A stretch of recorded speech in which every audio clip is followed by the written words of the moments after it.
You are listening to the Empowered Business Podcast. I'm your host, Monica Froese, and if you're like me, you want to grow a business you love that gives you financial freedom and fits your lifestyle. Every week, you'll get strategy and unfiltered opinions from me and other successful business owners that will inspire you to make big moves in your business. When we work together, we not only grow faster, we also amplify each other's voices. Are you ready to build your business on your terms? Let's jump in. Welcome back to another episode of the Empowered Business Podcast. I hope you had a chance to catch up on last week's episode where I told you all about why we took a 9-month hiatus from recording this podcast. At the end, I let you in on a little secret. We made a pretty big pivot into focusing on our digital product shop called the Empowered Shop. The Empowered Shop is where you can get all of the digital products I currently offer in my business. Something had been lacking in my business over the last 6 years.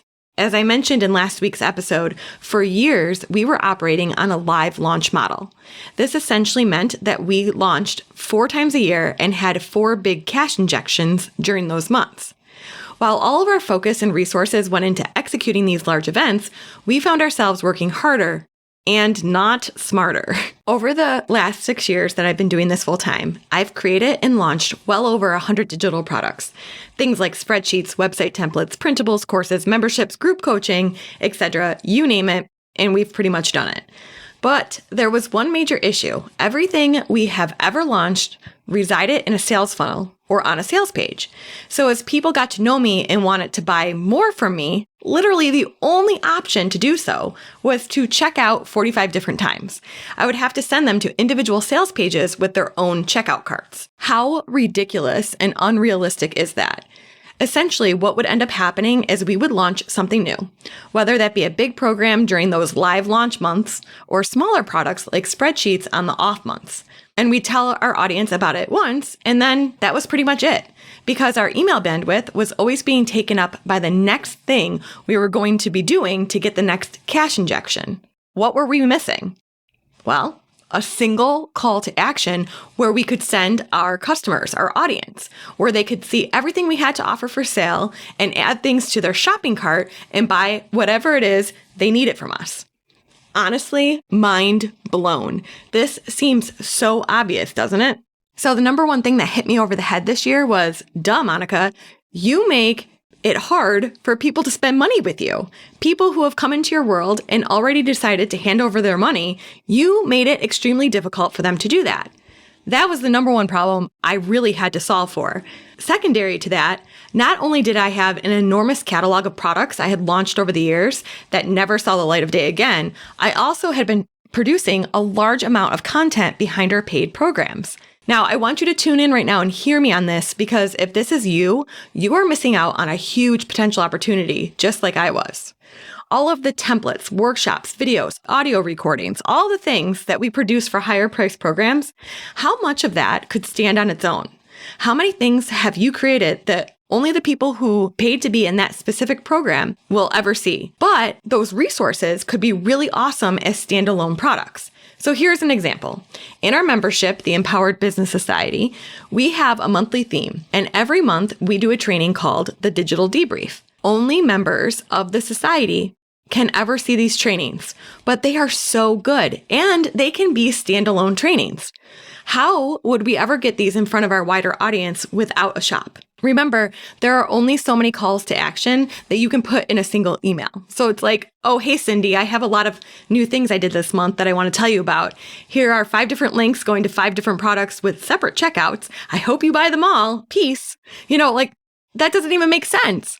Seriously, how much content do you create that is not being leveraged properly to make you money? A shop can fix both of these issues.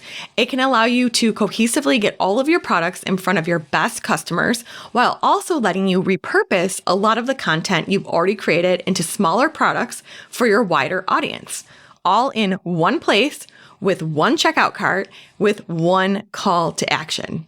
Again, my mind is blown. Okay, so now that I have you all bought into the fact that a shop for your digital products is a fabulous idea, let me quickly define the difference between a sales funnel and a shop for your business. It's very important to know the difference and also to understand why you need both. A sales funnel for your digital product, which is what I teach inside of our signature program, the Empowered Business Lab, is a hyper-specific buying journey meant to help someone who doesn't know you yet make a decision, which is to spend money with you. In other words, a sales funnel takes a cold lead on a specific buying journey being the sales funnel. In this buying journey, we are not offering them choices. Why? Because someone who doesn't know you yet will get overwhelmed by choices. You need to get an easy yes from them, not just say, here are 100 products of mine and you can have at it. Just pick whatever one you want when they don't even know anything about you or your business yet. Once they are in your world, that's when the shop kicks in. That is when you want to have a single call to action to make it super easy for your current customers or people in your audience to spend money with you. In terms of how I teach how to sell digital products, this is how I break it down. A sales funnel equals attracting new people to your business, and a shop equals creating an easy shopping experience for your current audience. Sounds so easy, doesn't it? Let's be real. We've made our fair share of mistakes. So before I tell you about all the fancy numbers, which I'll be doing that in the next episode, let's talk about the reality. I want to share with you the 5 mistakes we made when we started the Empowered Shop. My hope is that by sharing this with you, I can help fast track your own success with a digital product shop. So mistake number 1, people don't buy without a reason. Duh, right? So I see this a lot because I've worked with a lot of digital product creators. And there's this idea that just because they created it, people are going to come. So I put a sales page up on the internet. Why is nobody buying my thing? That's the first thing you're going to have to get out of your head. You cannot just passively throw a link to your shop in your website header or in the footer of your email and expect to get traction. You need to proactively be sending people to your shop. In other words, you need to make it the central or singular call to action in your business. Now, once they are at your shop, guess what? They're not going to just add a bunch of things to their cart because they feel like it. Nope, that's not how it works. Your shop needs to have a buying journey just like your sales funnels do. Now, there are several different marketing techniques that I will share with you in next week's episode about how to lead your customer to buy more every single time they come to your shop. Average order value and average customer value are 2 numbers you will become obsessed with if you are going to be successful at this. Now, when we initially launched our shop in 2020, we had no consistent marketing strategy or schedule to bring people into the shop every single day. Not only do you need a consistent schedule, but you also need to develop consistent and interesting marketing campaigns to get people excited to keep shopping. Things like themed discounts, special product offers, and new releases. Give people a reason to buy from you. Okay, mistake number 2, getting hung up on pricing. Oh, I could go on and on and on about this topic, but here's the deal. Almost every digital product creator I've met gets very hung up on the pricing of each of their products. And I get it. It might be that you feel the product is truly worth a certain amount and you don't want to go below that amount, or you are worried someone won't want to pay you what you're charging. There are a million different reasons digital product creators get hung up on their pricing. But guess what? Almost all of that goes out the door when you have a shop, because it's not about the price of each individual product. It's about your average order value and average customer value. At the end of the day, it's actually just math. And when you focus on the end result of what you want your shop to generate in revenue, it changes everything. And while I was just saying that, I'm going to go off cuff here and tell you that one of the reasons a digital product shop is so different than a physical product shop, what we associate e-commerce to be more physical products that ship. And that is a whole different pricing model because there are fixed costs associated with creating an item, warehousing an item, and shipping an item. In a digital product shop, for the most part, the work and effort that's put into creating the product is the overhead. So the way we need to look at the numbers in our shop and pricing products in our shop is different than how a traditional e-com store would do it. And the reality is there is not any training out there on this. Nobody talks about the differences between these two, which is why I approached originally my shop from the e-com mentality of a physical product, and it just didn't work. Okay, back on schedule here. Mistake number 3 not collecting email. All right. So here's the deal. This one is so fascinating. I kind of wonder how I even got hung up on this. So the idea here is that I spend a lot of time getting my current customers, current audience back to my shop to make more purchases with all of these different marketing triggers. But the reality is we're also indexed on Google. You're going to submit your shop to Google. You're going to get organic traffic. You can get paid traffic if you want as well to your shop. You can get people who do not know you coming to your shop. You can get people coming to your shop through word of mouth. We have an affiliate program in our shop. So these are people that might not know me yet, but they might still be buying from me when they get to my shop. Well, I need their email address. This goes back to what I've been saying all along, which is if I can't get that initial sale, I absolutely want their email address so I can continue to communicate with them. And that is something that informed my entire strategy behind the triple dip funnel, which we trademarked, and I'm not going to go into that in this episode. I will link to it, though, in the show notes if you want to know more about it. But the idea here was, from an e-com standpoint, if you go to something like Old Navy, what is the pop-up that comes up? It's usually, hey, sign up for our email and save 20%, something like that. So not only is it important to collect emails from people who are coming to your shop, whether they are on your email list or not, because what you can do is offer them a really good incentive to hand over their email and then spend money with you. This idea that discounts are bad, you may feel that way, you may not, but it blows my mind because at the end of the day, discounts get people to buy. And what we care about are average order value and average customer value, which I will define in next week's episode and why we care about those. But what I am telling you is this: you should absolutely have a new customer offer on your site, on your shop. It does not matter if you are focusing on just sending people from your email list there, because the fact of the matter is other people will find you.